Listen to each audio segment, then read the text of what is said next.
my missing persons case is 17-year-old Alyssa Marie Turney.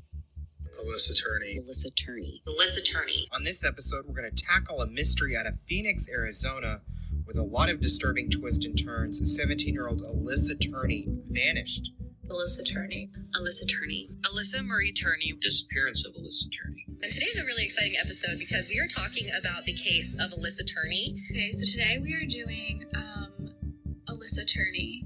Alyssa Turney. Alyssa Turney. Alyssa Marie Turney was a 17-year-old from Phoenix, Arizona. And someone reached out to me there and said, would you please cover the story of my missing sister?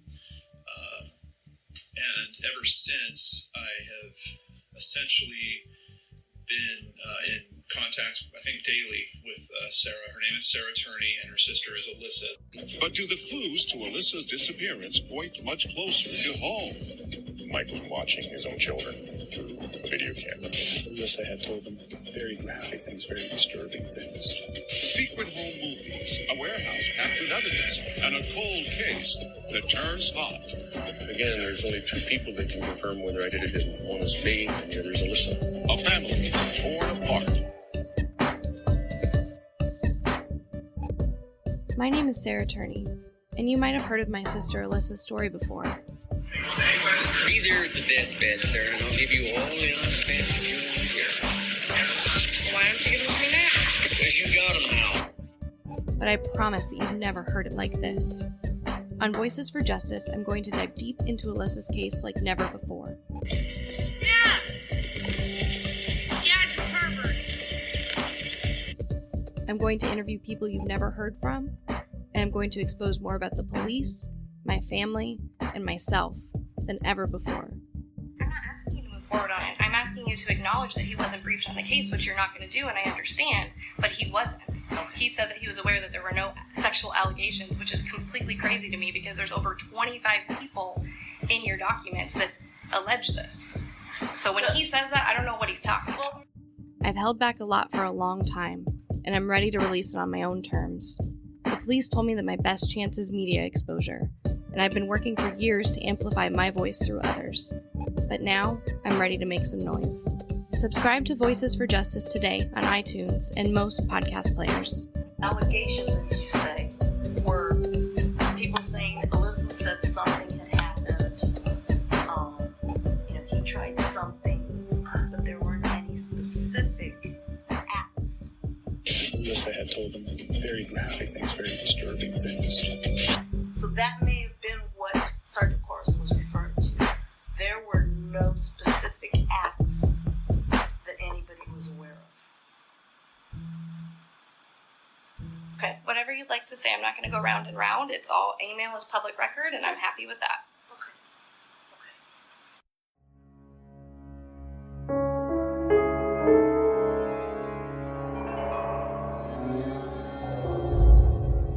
This is True Consequences, a true crime and mystery podcast with stories based in New Mexico in the American Desert Southwest.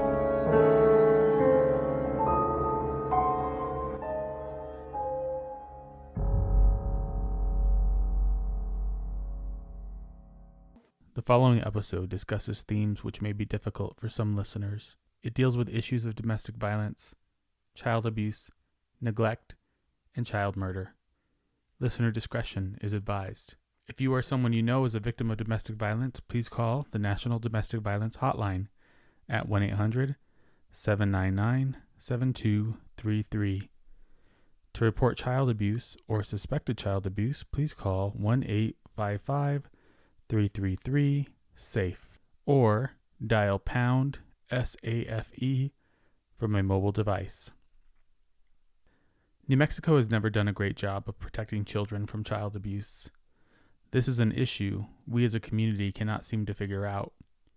According to statistics released by the Child, Youth, and Families Division in New Mexico, in 2018, 15 out of every 1,000 kids in New Mexico were victims of abuse and neglect.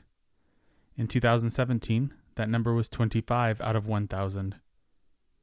To put things in perspective, the national average in 2018 was only 9 out of 1,000 cases, And in a 2019 Albuquerque Journal article, Dan McKay states, only 3 states had a higher rate of child maltreatment than New Mexico in 2017, the most recent year for which data is available.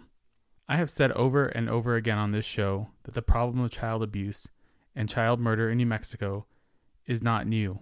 These challenges and issues continue to plague New Mexico to this day, and they will continue to be an issue unless we are willing to face it and address it. This episode is very close to home for me. It is the story of why I started this show. It is the story of the murder of my brother, Jacob, from 33 years ago. Season 2 of True Consequences will feature stories like this in a new segment called New Mexico's Forgotten Children. On April 10th, 1987, my mom, Brenda, was working her shift at a local grocery store in Socorro, New Mexico. She received a call from my grandmother stating that she needed to leave my baby brother Jacob somewhere so that she could go to church. My mom only had an hour left on her shift and figured my brother could safely be left with her boyfriend at the time. Shortly after my brother was dropped off, my mom's boyfriend runs frantically into her workplace to let her know that my brother was on the way to the hospital. I start this episode by speaking with my mom and walking through the details of the case. At one point, she becomes unable to continue as she is overcome with emotion. I will step in and continue the story for her. Then we will resume the interview. I'm hoping that this episode will get people talking about the issue of child abuse in New Mexico. I did not initially want to release an episode about my brother because I was worried that it would be too intense. I now realize that by telling my story, I am breaking my own stigma related to this issue.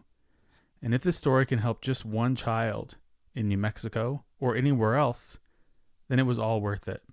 I'm Eric Carter Landin, and this is True Consequences.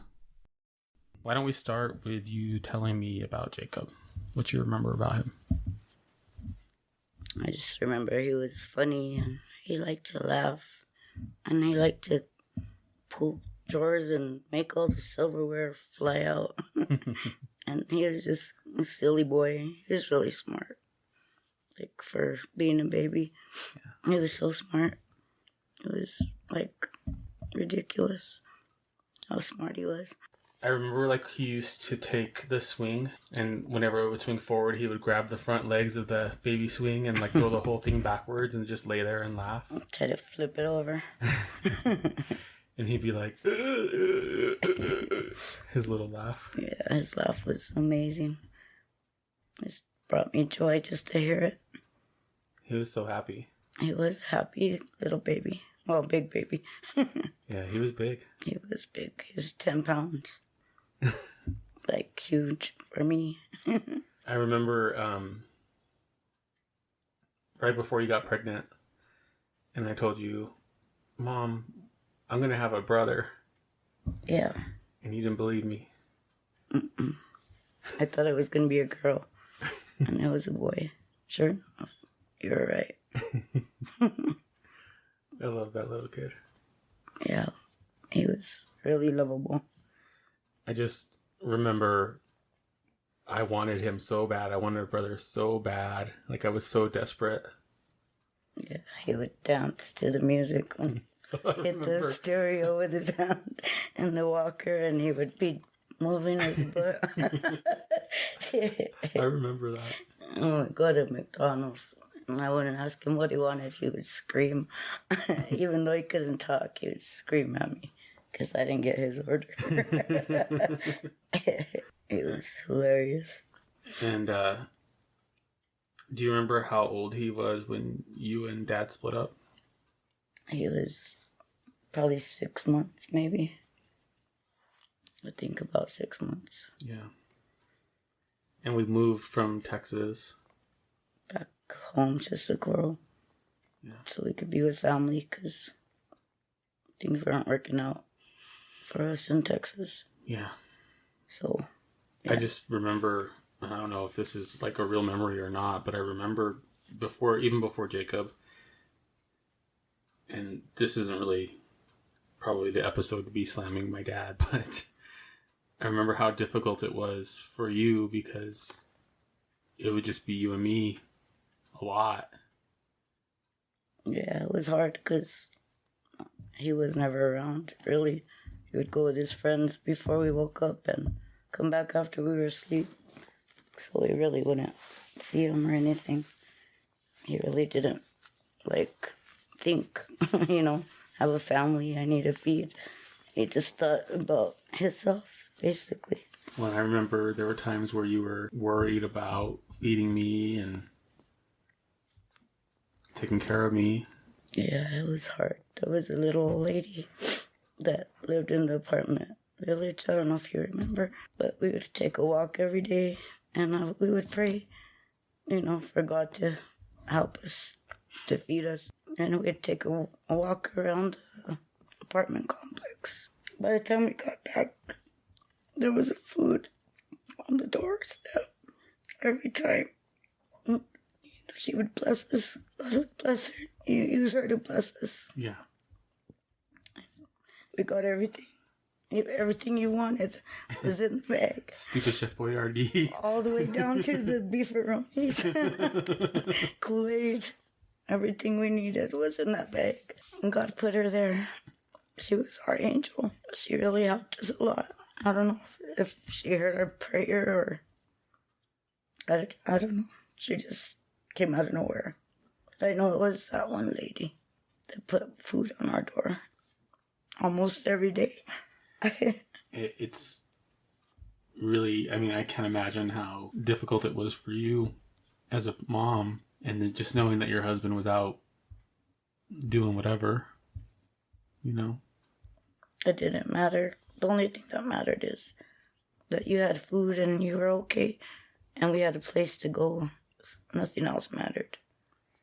I think the only reason I bring this up is because I feel like it's important to set the picture of what was going on in our family, when we left. When we left my dad. Important. He essentially would abandon us for days and days at a time, and then call and be bragging about eating lobster and steak and stuff. Do you remember that? Yeah, he was ridiculous. He just wasn't grown, and he wouldn't think about anybody, like I said. I guess he's naive. Selfish. Yeah. That's how they raised him. I don't know what happened, but... I remember when I was maybe 3 or 4. I don't even know why I remember this. And if I'm making this up, tell me. But I remember one time you were washing the dishes and you were just crying. And I remember I went up to you and I said, Mom, when I'm grown up, I'm going to be better than my dad. I'm going to take care of my family. Yeah, you did. You were smart beyond your years. You got the whole picture, not just part of it. You were more grown than we were, I think. In your mind and in your thoughts, and you had it all together. Well, I think I've always had a sense for what's just and what's not. And I knew that wasn't right. I knew that wasn't fair and it wasn't okay. Yeah. So, I understand, I guess is what I'm saying, why you decided to take us home, why you decided it was better, and I think it was the right choice. It was hard because if I had to work and take care of everybody, I might as well come home and do it here. Well, at least we had... Where I had family and, people that help. People that care. Yeah. Instead of nobody. Yeah. Except people, Except for me and you. Yeah, and that one lady that I don't even know, but God bless her. So, Jacob's 6 months. We come back over here. And you'd already started seeing... We were just talking. He weaseled his way into my life, basically, because he was a con. He'd tell me lies about... Well, they weren't lies, but he would tell me, stuff to make me question your dad. He's calling so-and-so behind your back and this and that. And I look at the phone bill, and sure enough, it's on there, but I didn't know he was using it to try to get me away from him. Right. Conniving kind of way, He just, was ploying and plotting and thinking of how he could get us to break up. Yeah. And he pretty much did it, because he left his wife, and I left your dad, and then I don't know how it happened, but he weaseled his way into my life. I started talking to him, and I don't even know what happened. I never really liked him, but he was just there. He, like, manipulated his way in. It sounds like he knew what to say and how to say it, and I think it's important to know that he was my dad's best friend. Yeah, that's the whole thing is, he was using your dad to try to hurt me, and he was your dad's best friend, so I wanted to get back at him. And the best way I could think of is, his best friend, that would hurt him the best. Instead of hurting him, I put myself and you in a predicament and Jacob, that we couldn't escape. Yeah, but you can't take responsibility for the actions of a psychopath. It's not your fault. I blamed myself for many years, but I've come to realize that it's not my fault. You have no control over his behavior. And I remember when I first met him, I think, like, we went to his place to watch movies one night, and he was, like, so charming and so fun. Like, I remember I was like, oh, I like this guy. He's actually interested, and he's talking to me, and so I, like, anybody would have fallen for that. Anybody would have seen that as a good thing and not saw through that, because he was really good. He was a good con at hiding who he really was. Yeah.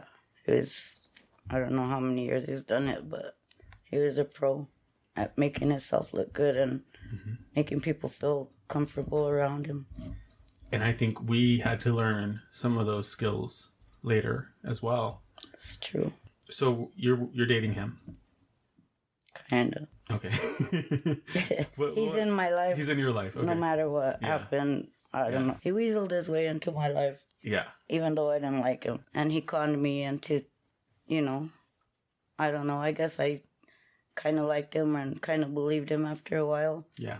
Because he was a good con artist and he lied to me. He told me everything I wanted to hear, I guess. I feel like everything moved pretty quickly before I knew it. We were living with him. Yeah, he was like, I don't know how to even explain it. He was like some animal waiting to pounce, basically. I see what you mean. It's like he was waiting. He saw an opportunity in the trouble that you were having with my dad and took advantage of it. Basically. Yeah. That's the whole story is he took advantage of me when I thought, he really cared. When you were your most vulnerable, too. Yeah. And he didn't care. He never cared. But that doesn't matter. For my listeners, want them to know that we're not going to use his name. The person who's responsible for so much trauma in my family's life. We just don't feel like, first of all, it's not a closed case. It's still open, even though it's cold. And I don't want to jeopardize any of that. But also, he's really not worth any mention or acknowledgement of who he is. As far as I'm concerned, he's just a piece of shit.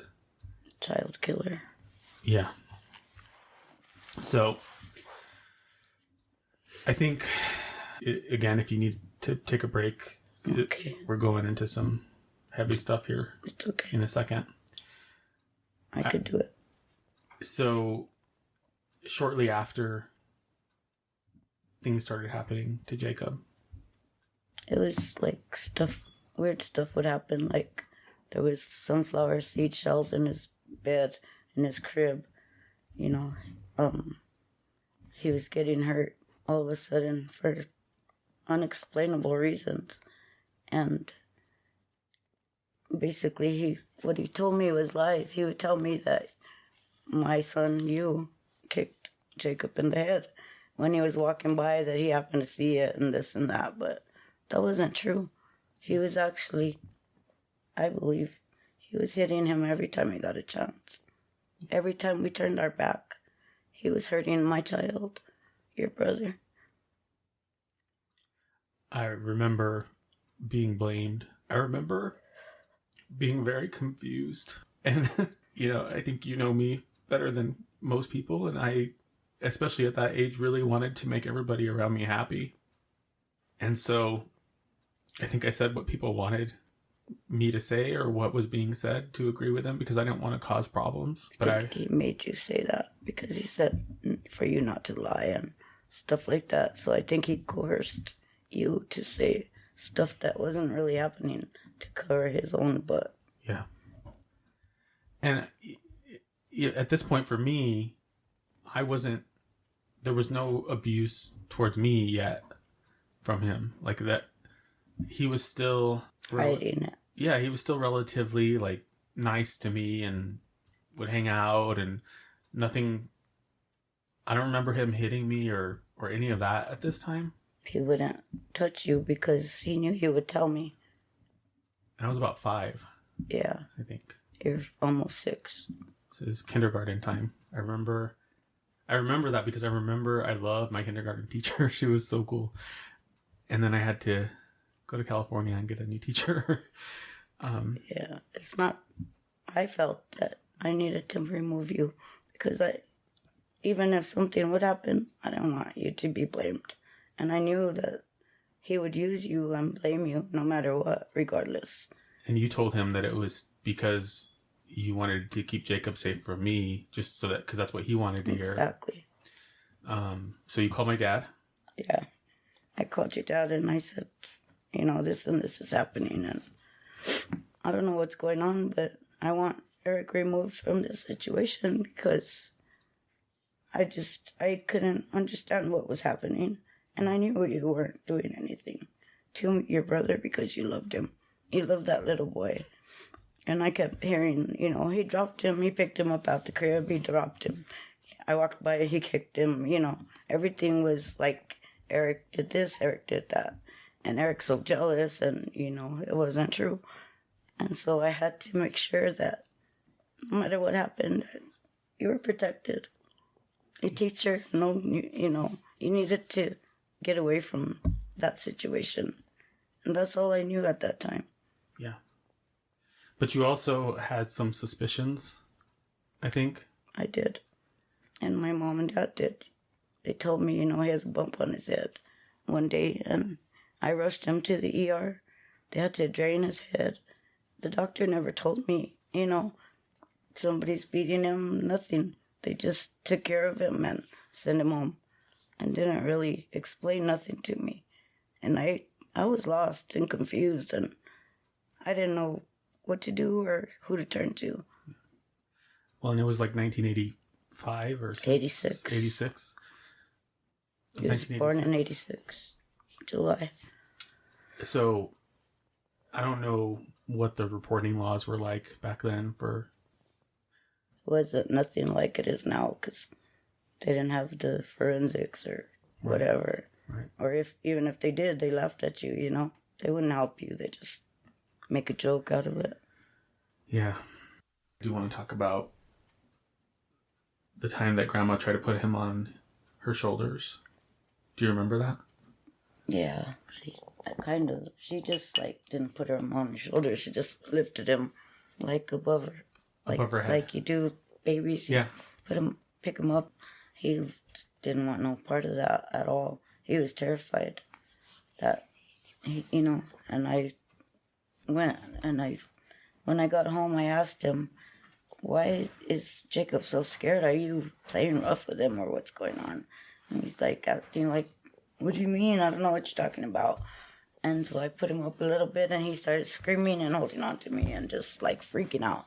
And I said, this is what I mean. No baby should act like that. Why is he doing that? And he's just oh, he always does that whenever I do play with him like that. And he got him and, he took him away from me and tried to do that. And Jacob was just screaming. He wouldn't stop. I had to just take him away from him. And I told him, don't you ever, ever play with my son rough like that. If I ever catch you, I swear to God, I'll hurt you. And, he said, oh, I won't. I won't. And I don't know. Everything came out of his mouth as a lie. So I think that's important for people to understand and why we're so adamant that this is the person that did this. Right. Aside from the fact that he tried to blame a 6-year-old boy for all of this stuff, Jacob, you talked about it a little bit before, but Jacob was not a fraidy cat. He was not a scared kid.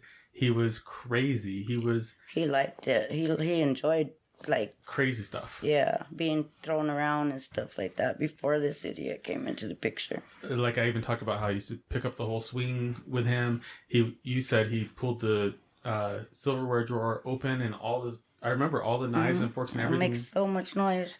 Nothing scared him. So for him to act that way was out of the ordinary for him because he wasn't afraid. He had no fear. Exactly. That should bring red flags to anybody that if their kid acts like scared of anything like that, they're holding on to you so tight. Pay attention to that. That's a sign, a real big sign. You know, I was 26 and stupid. I'll admit it, but pay attention to how they're reacting and, you know, what they react to, because that'll tell you a lot. Yeah, so I don't remember a lot from that time. I remember being in California. I remember going to school there. I remember my dad and I were like staying in almost like a garage of someone's house in bunk beds.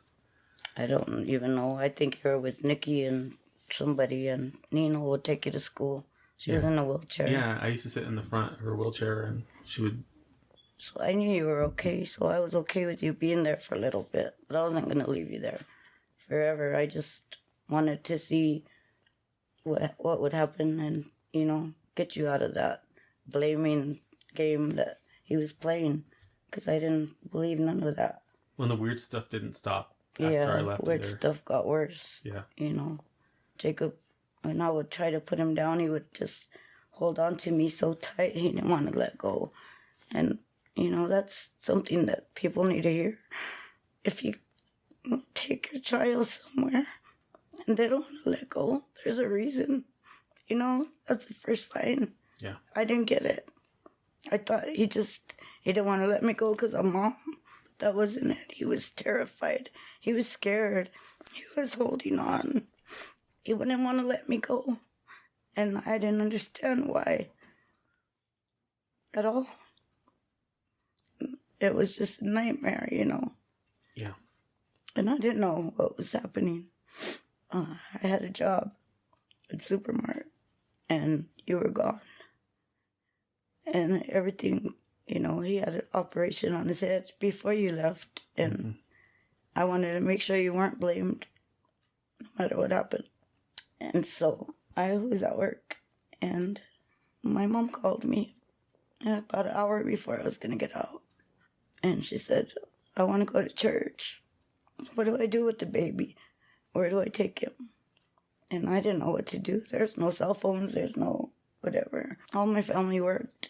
And I said, I guess take him to my boyfriend. He was my boyfriend. Take him to him. I said, it's only an hour before I get out. What can happen in an hour? My exact words. And I'll forever regret those words. And that during that hour, I have felt so uneasy. I never told this to anybody. And I was begging my manager, please, please let me go home. It's not busy. You don't need me here. He just would laugh at me and say, no, go do this, go do that. And so I just made myself pray and say you have to stay. And I just made myself work, and it got a little bit busy. So I was checking out a customer. I heard the ambulance pass by. At that moment, he ran in the store. He said, Jacob's in the ambulance. I don't know what happened. I said, well, what do you mean Jacob's in the ambulance? And he said, we gotta go. And I just ran out the store. I left the customer there. I don't know what happened. I just left. And I got to the ER, and my mom and dad were there. I don't even know how they got there or what happened. And Jacob was in the room. And I walked in, and I touched my baby on his chest. And he took a big, deep breath. Like he knew Mama was home. Mama was there with him. And they had to fly him to Albuquerque. They took him to Presbyterian, and the injuries were so bad they had to airlift him to UNM Trauma Center. So it became very difficult for my mom to continue discussing Jacob's murder. She really had a challenging time just getting through it emotionally, and I don't blame her for that. It's one of the most traumatic things that ever happened to her. I promised my mom that I would jump in here and share with you the rest of the story. So Jacob was airlifted to the University of New Mexico Hospital, and he was rushed into emergency surgery. He didn't make it. He died shortly after they took him in for surgery, and he succumbed to his injuries. I'm going to do another episode after this that's going to go through a lot of the legal documents that were created during the investigation of what happened to my brother. It's enough for me to say that it was very clear that Jacob died as a result of a blow to his head. And the medical examiner said that it was probably an open hand, about the size of a man's hand. He also said that these injuries that he experienced, the symptoms that he experienced after he was hit in the head, likely would have started half an hour after it happened. Shortly after, my grandmother dropped off my brother to my stepdad. My stepdad hit him in the head, and within 30 minutes, he was starting to vomit and convulse and went into a coma.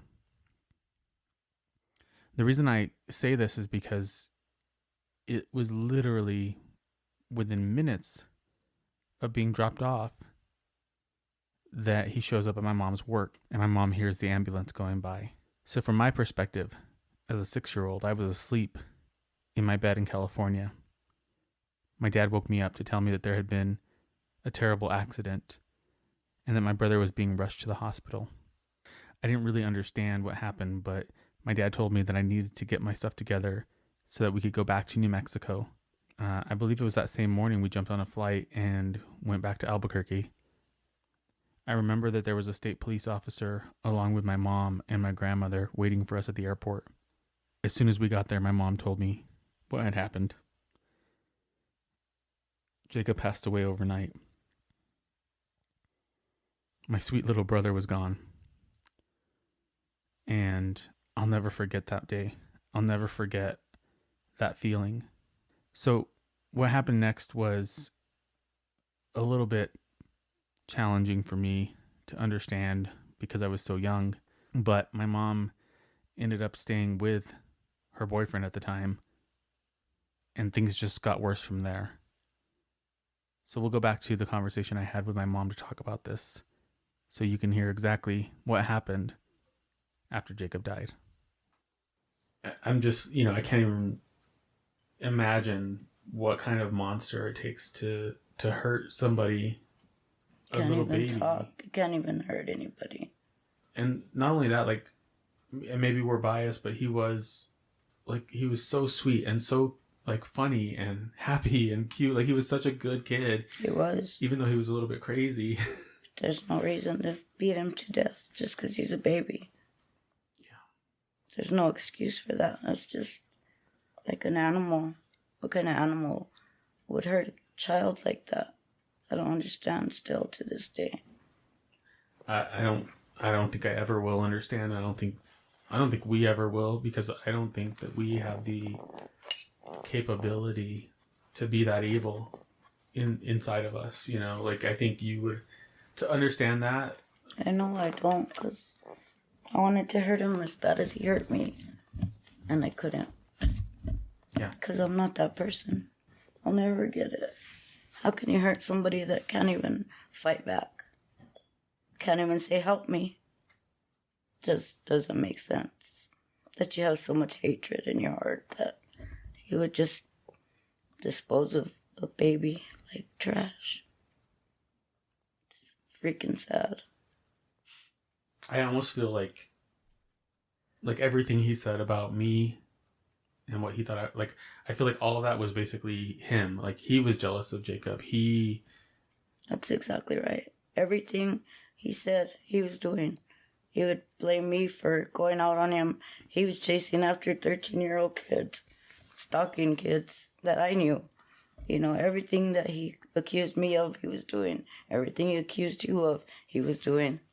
He was doing it all. He just thought he would never get caught. He thought he was so slick, so sly. He thought he was smarter than everybody. He's still above the law and never going to get caught. Well, and he had all those connections.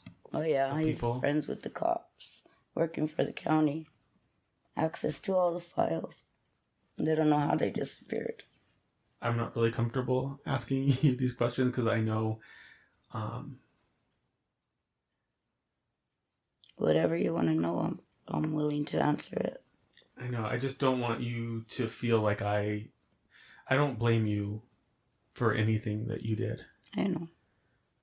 And don't feel bad. Just whatever you want to know, just ask me. Because I'm not going to take it like you think I am. Cause I just have to get the story out, you know, and so... You have to know.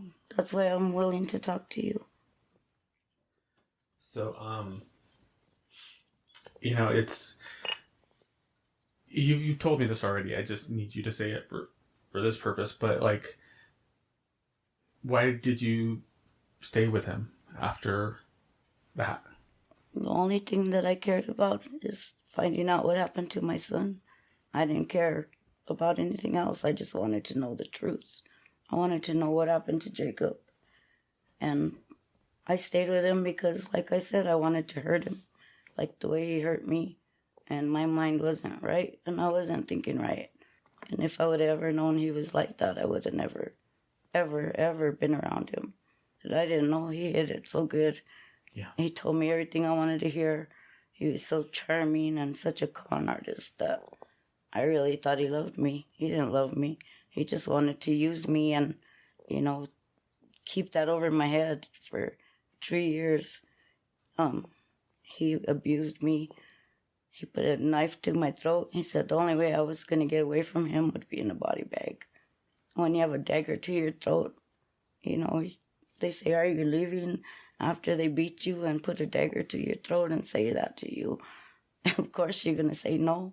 You know, how are you going to leave when they're trying to stab you in the throat and kill you right there?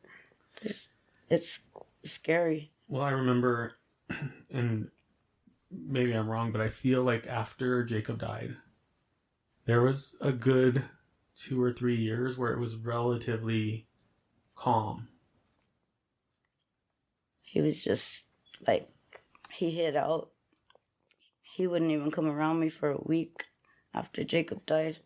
I had to go look for him to see, you know, what's going on. I didn't know what was going on or what happened, or all I kept saying is, it was an accident, and meet me at the graveyard so I could talk to you. You know, why am I going to meet him at the graveyard when he put my son in the graveyard? Yeah. You know, I'm thinking he's going to kill me over there. Well, I read that in the investigative report, and I thought that was really weird. That he, I mean, even for him. Not just once, but over and over and over, he wanted me to go meet him at the graveyard. To talk to him at the graveyard. That's so creepy. Like, that is sick. Yeah. Who murders somebody and then tries to take the mother of the child you murdered to the grave of the kid? That don't make sense at all. That's just like, what? I can't even understand that. Like, I'm not a psychologist or anything, but I always try to figure, you know, I always try to think about that. Like, what logic is it? I can't. There's no logic in it. Nothing to it. Yeah. I think he wanted to kill me. I still think he wants to kill me. But I'm going to speak my truth no matter what. For Jacob, he didn't have a voice and he deserves one. And I couldn't, for the longest time, even talk about it. When did he start hitting you? After Jacob died, everything changed. After, I don't know what he told me, that he had to get married to me because he filed some kind of papers and he was going to go to prison and big old story. I don't know what it was. But he conned me into marrying him. married him with the JP. After all of it was over, I went and asked the judge for an annulment, and I was granted one because it was so violent that nobody deserves that, is what the judge said. So it's erased everything. That was years after the fact, though. That wasn't... That was 3 years. It was from 87 until 1990. And every time he kept telling me, I'm going to tell you what happened. I'm going to tell you what really happened. And he never did. And when I finally got the autopsy, 40 pages, I don't even know how long it is because I can't get through it. Yeah, it's long. And it's all outlined right there. What happened to him. I don't know how much of this you know. After Jacob died, things started changing. You know, I mean, he was hitting you. And I remember, I think we were still on the other side of the freeway. We were still kind of in that same neighborhood where we lived when Jacob died. Because I think we were living in a single wide at that time, before we got the double wide. Right. And I remember one day we were going to go somewhere as a family. It was like you, me, his kids, him, and you guys were fighting the night before. And you were all like black and blue. You had the bruises on your arms. Your eye was black. I remember we were all lined up, almost like we're in the military. All four of us. And he was walking back and forth. And he said, if somebody asks what happened to your mom, what are you going to say? Over and over and over again, until I said this answer that he wanted. And until it was perfect. And until he believed me. And I almost felt like he was kind of like brainwashing us. And also, he would like get in my face and be like, if you fuck this up, I'm going to kill your mom. Like real quiet, so that even his kids couldn't hear it. But he was like right in front of my face. There's a lot of things that happened that I never told you because he always threatened to kill us. And I believed him. I knew... You have to believe him. Your brother's in the grave. I knew he was definitely capable of it. But like there were times when it was just him and I, you know, his kids were with their mom and you were at work or something. This was like in the double wide on Main Street. I wouldn't be allowed to leave my room all day. Like I couldn't even go to the bathroom. And I remember I had all this stuff in my room. And at first I thought I was like, oh, I'm a lucky kid. I have a TV, I have a Nintendo, I have a refrigerator, I have all this stuff in my room that most kids don't have. But I think that was his way of imprisoning me. Try to make you hostage. Yeah. And so I would have to knock on my door. And I'd have to ask for permission to go to the restroom. And if he felt like I didn't really need to go, then I didn't get to go. I didn't know that. None of it. It gets worse. I'm sorry. It gets a lot worse. And I didn't tell you, not because I didn't trust you, but because I didn't want you to fucking die, you know? One time he locked me in my closet, and he put the dining chair against the door so I couldn't get out of it because he was mad about something. I don't remember what it was. But I couldn't even be in my room. I had to be in the closet. I never told you. I feel bad about that. But I also didn't want us to get killed either. So I was trying to save our lives. At least that's what I felt like. And I remember always feeling like we were walking on eggshells. I mean, do you remember when he would get mad if I gave him what he thought was a dirty look? Yeah, he would get mad if I cleaned the bedroom. He was psycho. Get mad for just anything, any little wrong movement. Say something wrong, you do something wrong. Hell breaks loose. I don't feel like we really did anything wrong, ever. You know what I mean? Like, I don't feel like... We did nothing to deserve that. Yeah. He's the one with the problem. I mean, there would be times where he'd be like, stop looking at me like that. And then I would just look down. And so I spent a lot of the time just looking at the floor because I was afraid that if I even just looked at him, that he was going to start beating the shit out of you. And then I would get locked in my room, and then, you know what I mean? Like, it was going to be the same shit. It wasn't even about you. It was just anything I did. It wasn't. It was, if he felt guilty, he would come home and beat on me because of what he was doing. It wasn't even, like, nothing to do with us.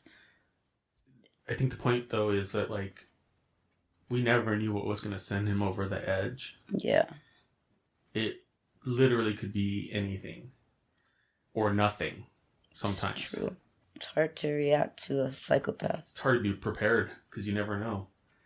Right. I mean, it explains a lot of why we're both the way that we are in a lot of ways. You know, we can both be very reactive and very emotional about things, and makes sense that we would have those reactions because we couldn't even fucking look at him. Yeah. Can't even move without where you going, what you doing.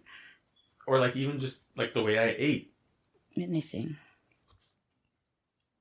And I think that really caused me to have a lot of hatred for myself. Because I felt like I was bad and damaged and wrong, and I started to believe that. You do. They put it into you so much that you actually believe it. Every time something would happen, he would always say, if anybody finds out about this, I'm going to kill you. I'm going to kill your mom. And I had a can of Aquanet and a lighter and a steak knife under my pillow and a bat under my bed. That's scary. But I knew I needed to do something to protect myself.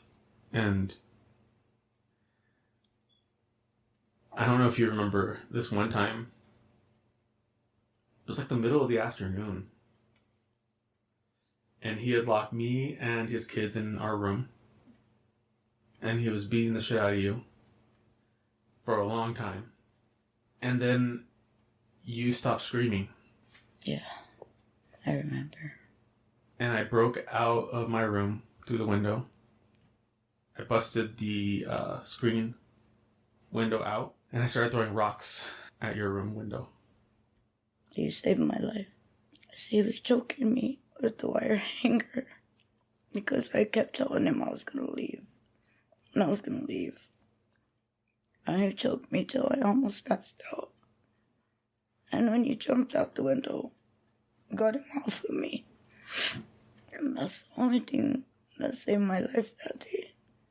I remember he chased me out of the house, and I ran across the street to the neighbors because I was friends with that little boy, and I was like banging on their door. I'm like, let me in, he's gonna kill me, let me in, he's gonna kill me. And they pulled me inside. They already knew what was happening. I think they had to. I screamed as loud as I could. Nobody would ever help us. I mean, there was a state cop living in our the same stupid area. Yeah. Maybe 3 houses away. He wasn't far enough not to hear. But she pulled me in the house, and she loved me. Their parents, we all got along. Because she used to go read to their little boy. You're a good kid. And I remember I said, call the cops, he's going to kill us. It was like 1990 probably, we moved into that other trailer. And that's when I left him. I feel like he wasn't being as violent as before. Like, I feel like the double wide was the worst. Yeah. I don't know why, but he went psycho in there all the time. Mm-hmm. Like a Jekyll and Hyde. One day he's happy and smiling. The next day he's trying to kill you. Literally. I wonder what the hell is going on. Because then I feel like after we moved to that single wide, it calmed down a lot. Because he was busy stalking somebody else instead of us. My cousin? Trying to be at the bus stop and do all kinds of stupid stuff. So she was 14? 13. 13? And he was making like lewd calls. He was calling her and telling her to come over when I'm at work, and he thinks she's so pretty, and I get mad at him because he's always staring at her and all this garbage. But she's my little savior. She's a tough... Because she told me, and she told him in his face. She was very outspoken. I'm so happy for my family. Yeah. Yeah, she didn't care. She told me right there in front of God and everybody. And that's what you need, is somebody to help you get out before they kill you. Yeah. It's somebody that's going to stand up and tell you the truth in front of their face. And then I just don't care. Come hell or high water, is coming out. I think she saved both of us. She did. I don't even know if she knows. She does, because she went with me when I left him, because I took the cop and I took her and I took my sister, and that's all I needed is her and her big mouth. And I got away. Wow. Turned it around on him. I'm really grateful. And we got away. I'm grateful for her, because I think if we would have stayed there, I would have never told you anything. Yeah, I don't think you would have allowed it. But she really didn't have any reason to be afraid, because she wasn't in it. She didn't know what was happening, and yeah. And I think even if she was there, she would have. She still would have told. She would have been mouthing off to him the whole time. Yeah. I'm not gonna fucking say that to them. I'm not gonna lie for you. I'm gonna tell them that you hit her. Like, that's exactly who she would be. Exactly. She don't care. I was too scared. No, but you had a reason. We were both too scared, and we both had a reason. You don't take, I'm going to kill you lightly, I'm going to kill your mom lightly. Especially when they already killed your brother.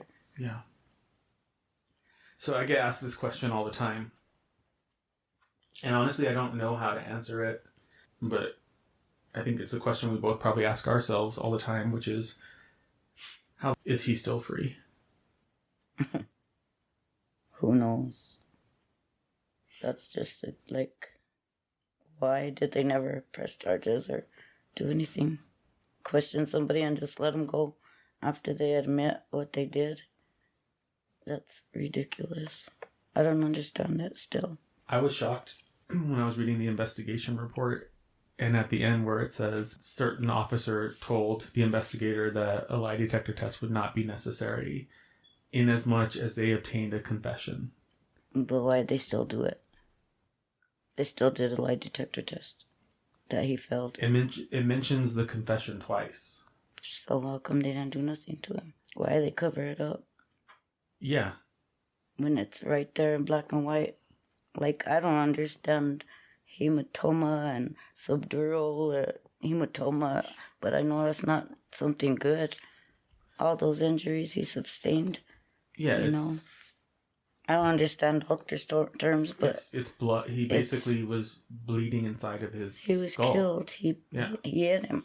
He hit him. Well, and there's several points in there where the medical investigator, the investigating officer, there's a couple of other people. It's on the death certificate. Very clear. Yes, it's homicide by child abuse. It's right there. Why didn't they do something? Yeah. What else do you need? I don't understand how he never even had a grand jury trial. Nothing. Let alone a prosecution trial. Like, he had nothing. He never had to answer. You said he did one night in jail? One night. And then he was gone the next day. His daddy took him out. What's that? And then you go hide. That's not a guilt. That's... So I know you were, like, pressuring the DA after you left him to do something. I was pressuring everybody. I was raising hell. I remember. Because I just didn't understand why I didn't do nothing. And still. And I wrote letters and I never got responses. And I just didn't know what to do. Once I could talk about it and I did know he was a liar. And everything he said was a lie. Once I got the autopsy. One thing that amazes me still about you, is that you're probably the best person I've ever seen at documenting things. I don't know anybody that's as good as you at that. But there's a reason. Well, I know you're smart about it. No, when you go to court and you're trying to get a restraining order on somebody, and you say, "Well, he hit me," What day did he hit What you? time? What time Where? did he hit you? Yeah. What kind of stupid question is that? Like, he's beating on me and you want me to check the time and check the day? Like, seriously? So once they did that to me, forget it. I write down. So I read through a lot of your notes, and a lot of it took me back there. Like, I remember those days.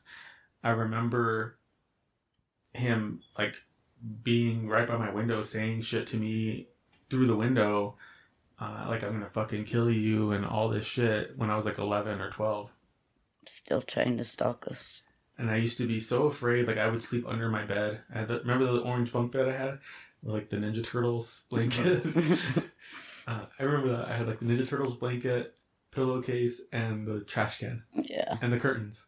But he would be like, I'm gonna fucking kill you. So I used to sleep under the bottom bunk. Or in my room. Or in your room.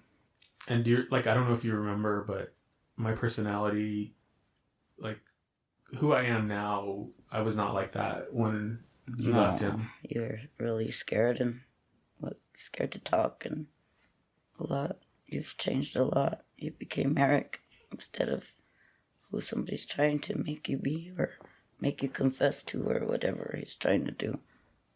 I don't understand that either because I remember...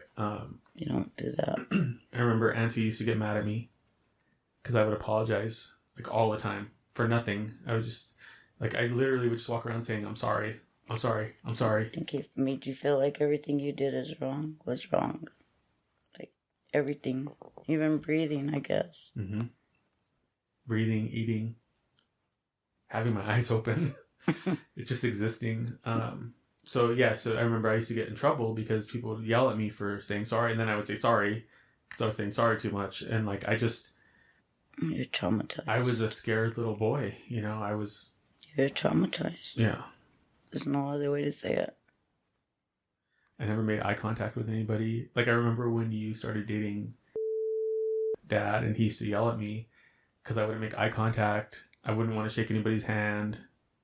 And, like, before all that, I was a happy, hyper... regular little boy. Little kid. You didn't have to watch everything you did. I used to do, like, choir and plays and all kinds of stuff. Soccer. Yeah, I think it took me a good year or two before I finally started to come out of that. You had to realize that I wasn't going to go back to him. Ever. I think I was scared of that. For sure. There's no way I would go back to something like that. And it was around that time, too, that I told you the other stuff you did to me. I don't want to talk about that on here. Yeah, that's why. Because you opened up to me and you never had before. So that meant a lot to me. I mean, it's enough to say that he's a physical, mental, and sexual abuser. Yep. That's too good of words, but yeah. Sadly. And a psychopath. And a murderer. And a murderer. And a child murderer. Abuser. For sure. Yeah. Number one. Hurt somebody that can't even defend themselves. That's a sad person. So I know that for you and me, we've been sitting on this for 30 years, 33 years. Me than you. We both have really, I think, had a hard time. Our whole family changed after Jacob died. Like, everybody. Even the way they interacted with us as our family changed. The relationships that we had with them changed. Like, he literally perverted every aspect of our lives. He just tried to literally destroy us, even with our own family. And so, of course, we love our family still, and we don't blame them for anything. It's hard to, I don't know how I would react in a situation like that either. I mean, it was shocking. It was so shocking for everybody because everybody loved Jacob. And he was healthy, and there's no reason for that to happen. And I don't think our family had experienced anything like that at that level. Ever. Before that. people got sick and died, but we never experienced like murder. No. Or when you're growing up with somebody and you go to church with them and you go to school with them and you think they're normal and they act normal and present themselves to the world as normal. But inside they're really a Jekyll and Hyde monster killer. You know, it sounds like a movie, but it's for real. And they can just go on every day and it's not even blink twice about it. I don't get it. You know, people that I know that I'm close to, when I said I was going to do this episode, when I did the podcast, first of all, and I talked about Jacob a little bit, a lot of people were like, you didn't tell me that your brother was murdered. Yeah, I didn't. I don't walk around talking about this all the time, you know. Not a topic of conversation. It's not something that I enjoy talking about. It's not something that I am comfortable talking about, honestly, because it hurts so much. And even in like the safety of my mom's house, it's still hard. It still hurts. It's still fresh. Yeah. So, you know, I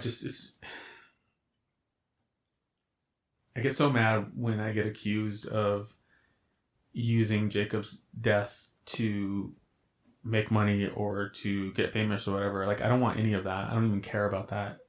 Like, I'm losing money on this podcast and it's not about that at all. In fact, the only reason I'm doing this, the only reason I'm telling this story is because I think it's important for people to understand that New Mexico has always failed at taking care of children.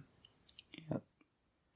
And that all of this stuff that's happening and that has been happening, the only reason we're more aware of it now is because we have the internet and because we have news instantly at our fingertips. This stuff has been happening forever. New Mexico has failed its kids forever in a lot of ways. We're last in education. We're first in child abuse. You know, we have so many horrible statistics. And, you know, the fact that people are getting away with it is not surprising to me. It's not getting better. It's not. And so the only reason I'm doing this, well, maybe there's two. The first reason is I want people to pay attention. I want people to be fucking outraged that this is continuing to happen. I want people to stop not caring about what's going on around them because they don't like politics or whatever. Because it's like, if we continue to just ignore this shit, it's going to just keep getting worse. So that's the first part. The second part is I fucking want justice. Yep. I want justice for Jacob. I agree. I want him to pay for what he did to my brother. Yes. Here and now or in the after too. Yeah. I want him to pay for what he did to you and to me and to our cousin, my cousin. Yep. He should not be allowed to live a happy life free of any worries at all. There's no reason for it. There's no excuse. Mm-mm. He should rot in fucking prison. We have to go to town and wonder if we're going to see him or not. Like, that's just disgusting. That he's free and happy-go-lucky. You know, he got away with it. It's ridiculous. And his family, I read something that you documented where somebody, I won't say their name, but they approached you and came to my house. That was when we lived over there on Luis Lopez. Like the things that that person said. She knows exactly what happened, and she didn't even see my paperwork. She said a couple times, we tried to warn you not to be with him. We tried to tell you and you didn't listen to us. Exactly. And they never did. What the fuck does that mean? She knows he's a psycho. I don't know. I've been scratching my head ever since that day. So this is when you were like gung-ho trying to get somebody to listen to you, going to the DA, going to the police. Yeah. Trying to get it going, get something. Why aren't you guys doing anything? Why did you not do anything ever? Mm-hmm. Like, I have this autopsy report. What's going on? Like, how come the state cops were waiting for us at the hospital? Why didn't they take him? You know, he was there. Yeah. He was there. Why didn't they take him? There's no reason not to. Like, I don't get it.